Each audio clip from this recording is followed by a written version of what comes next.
Matt Schauf and Jared Smola of DraftSharks.com here to talk wide receiver sleepers for 2024. There's certainly no strict definition of what makes a sleeper, and really, it's tougher for a player to truly be a sleeper at this point, now that so many of us are talking fantasy football throughout the year. Jared, what were your basic criteria for selecting wide receivers for this sleeper article? Yeah, I think undervalued players is probably a better term, nowadays than sleepers. Because like you said, everyone knows these names. But, for me, sleepers, we are talking about guys that are going, maybe round 8, round 9 or later. Beyond that, just guys who have the potential, the upside to really smash their price tag, right? To be difference makers for the price you're drafting at. That's kind of how you win fantasy leagues. Finding the Puka Nakuas. There's probably not going to be a Puka Nakua this year, but if you can find someone that even, gives you half of the profit return that Nakua did, you're going to be doing well. The ceiling is the key there. We're looking for players who can smash, not just players who are going later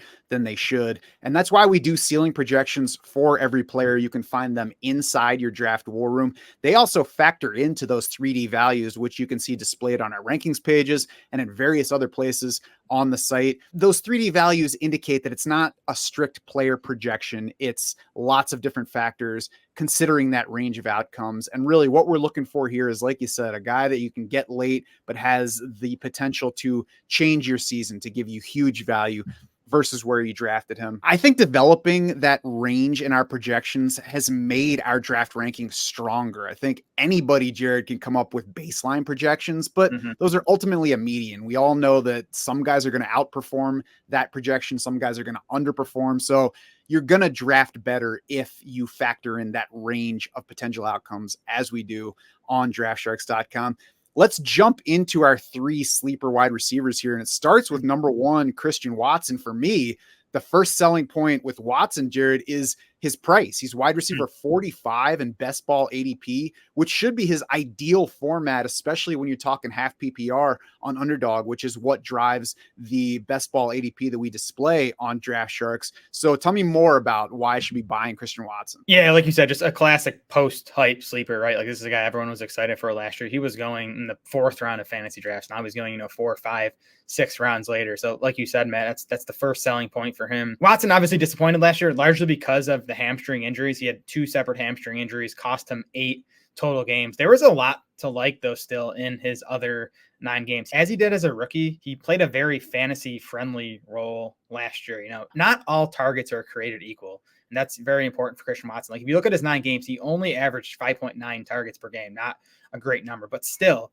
in those 9 games, he ranked 25th among wide receivers in expected PPR points per game. That was tied with Terry McLaurin, right behind DK Metcalf and DJ Moore. Again, despite only seeing 5.9 targets per game. And that's because Watson averaged 15.6 average target depth. So he was getting deep targets, and he saw 15 end zone targets last year. That led the Packers, and it was 6th among all wide receivers. Despite missing basically half the season, Christian Watson saw the 6th most end zone targets. So he gets the deep targets. He gets the end zone targets. That leads to fantasy points. So I think that's why he's such an exciting sleeper at this point. We'll see about the injury stuff. That's the big concern with Christian Watson. He has focused this offseason on those hamstrings. He said he was kind of like out of balance, right? The one hamstring was not as strong as the other. So we'll see if he's fixed that. The other interesting thing, too, is like, going into last year, the big concern with Christian Watson was quarterback play. Not much of a question anymore. Jordan Love over the second half of last season was one of the best quarterbacks in the NFL. I don't think he's going to continue to be a top, 3-5 NFL quarterback, but he's at least an above average quarterback at this point. So, that's not an issue for Watson, whereas it kind of was last year. 2 key things that I really like beyond the price with Christian Watson are, 1, how the Packers used him, even though he had that summer hamstring injury, missed a bunch of time right at the start of the season. When he came back, he was leading the group in playing time. As you were talking about, they try to get him the ball. So it's clear how important they think he is.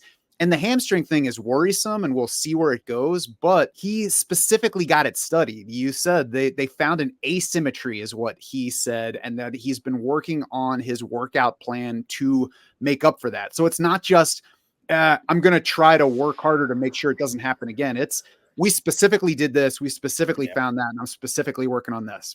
Again, we'll see how it goes, but I like that there's this particular plan and focus to fix that issue. And it hasn't been an issue so far this offseason, so we'll watch him into the summer. Number 2 on the wide receiver sleepers list, Jameson Williams.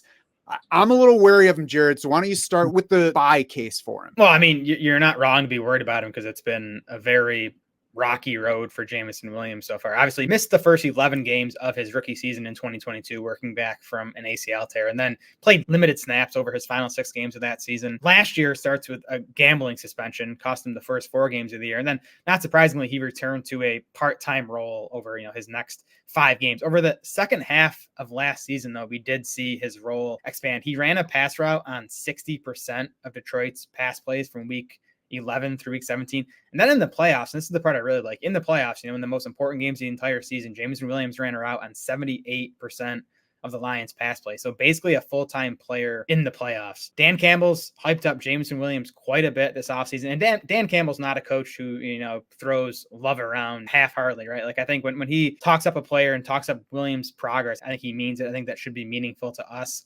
And the Lions' actions have really backed Campbell's words up too. They let Josh Reynolds walk in free agency, and Reynolds was the number 2 wide receiver in Detroit last year in terms of targets. They didn't make any major additions to the position. So there is a clear path for Jameson Williams to be the number 2 wide receiver on this high-scoring offense. The Lions last year, top 5 in points scored, passing yards, passing touchdowns, a ton of continuity with this offense next year. The quarterback is obviously back. The offensive coordinator is back. All the key weapons are back. So this feels like a safe bet to, once again, at least be a top 10 offense in the NFL.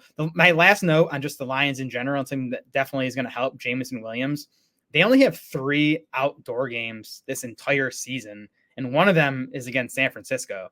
So, especially with Jared Goff, who throughout his career has kind of struggled in bad weather, that really shouldn't be a concern for the Lions this season, which again is a reason to invest in the entire offense. Definitely something that, could help Jameson Williams' sleeper appeal. Yeah, the offense is absolutely a selling point. We know the talent's there. He was a first-round pick. So you want to be wary of just chasing a player because the talent is there. So the other key to that is what you said with Dan Campbell. All the right things are being said about him rededicating to working, about showing leadership kind of stuff, working on the stuff that he was told he needed to work on. So I like all the things that are being said about Jameson Williams around the team. I'm on board with him at the right price. And I was wondering if he was going to climb too high, even already in best ball drafting. I don't think he has so far. He's at the bottom of wide receiver 4 range.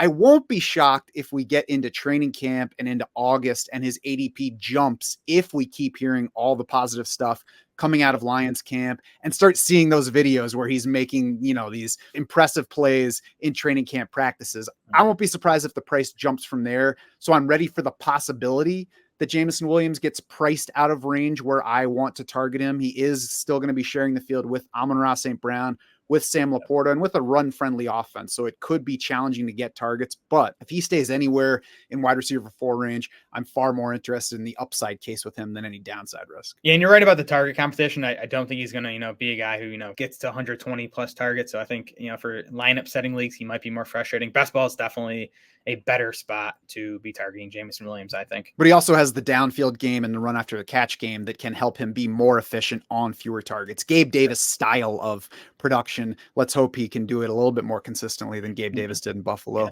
Number 3 on the list it's got to be the most surprising name that we're including here, Jared. So why is Demarcus Robinson on this list of wide receiver sleepers? Yeah, Demarcus Robinson's been around for a while. He spent a lot of years with Patrick Mahomes, never really did anything. And he really did almost nothing over the first half of last season. The Rams were really, really trying to make Tutu Atwell happen. It did not happen as their number 3 wide receiver. Demarcus Robinson took over that spot for the Rams' final 7 meaningful games. Over that span, Robinson averaged 6 targets per game, 3.7 catches, 53 receiving yards, 0.6 touchdowns. He averaged 12.8 PPR points per game over those 7 contests. That would have been 33rd among wide receivers for the season. So he was producing as a low-end wide receiver 3. And by the way, Cooper Kupp and Puka Nacua played all those 7 games. Robinson was the number 3 wide receiver, still produced as a wide receiver 3 for fantasy. And really, there was nothing fluky about the production. If we look at expected PPR points per game, Robinson would have ranked 36th among wide receivers over that stretch. So he was getting low-end wide receiver 3 usage. It looks like he's locked into the Rams' number 3 wide receiver spot this year. They didn't make any significant additions to the position. Sean McVay has always run a wide receiver-friendly offense. Just think about, the wide receiver production he's got. Obviously, Cooper Kupp, Puka Nacua last year, Robert Woods, Brandon Cooks. This is a wide receiver-centric offense. It should remain that way this season. So I think Robinson's a guy who he might be a better pick than Jameson Williams for lineup setting leagues, where he gives you a bit more week-to-week reliability, not the big play threat. But I think Robinson could be someone, during bye weeks you can plug in as a starter. And then if anything happens to either Cooper Kupp or Puka Nacua, and Robinson, becomes the number 2 option in this passing game, then he could, start to become a real difference maker for fantasy. Yeah, he even played 86% of the snaps in their playoff loss to Detroit, where, of course, Kupp and Nacua were both in that game as well. Saw 6 targets there. The Rams have ranked among the top 4 in total wide receiver PPR points in 5 of Sean McVay's 7 seasons as the head coach. They've had 3 top 51 finishes for their third wideout in that time frame. So, like you said, a guy that could help you even if Nacua and Kupp stay healthy. But the ultimate upside case is either of those guys getting hurt. And you don't often think of handcuffs when we talk about wide receivers, but there's clear handcuff value to being that third wide receiver in LA. So yeah, I like Demarcus Robinson, especially where he's going. Somebody that's probably going to help more than you would expect just from the name Demarcus Robinson. And they re-signed him this offseason. So it's not like they're just stuck with him based on a previous signing. They were like, hey, we like what you did late last year. We want to keep you around for this season. It's just nice that he's finally got a quarterback in Matthew Stafford and not some scrub like Lamar Jackson or Patrick Mahomes. Yeah. Check out the full wide receiver sleepers article for more on these guys, plus 4 more sleeper selections at the position. And that group includes one of my single favorite wide receiver picks right now, a guy we did not cover in this discussion. Sync your league to create your draft war room. You can uncover season-changing upside, not just at wide receiver, but at every single position. At Draft Sharks, we want to be your unfair advantage.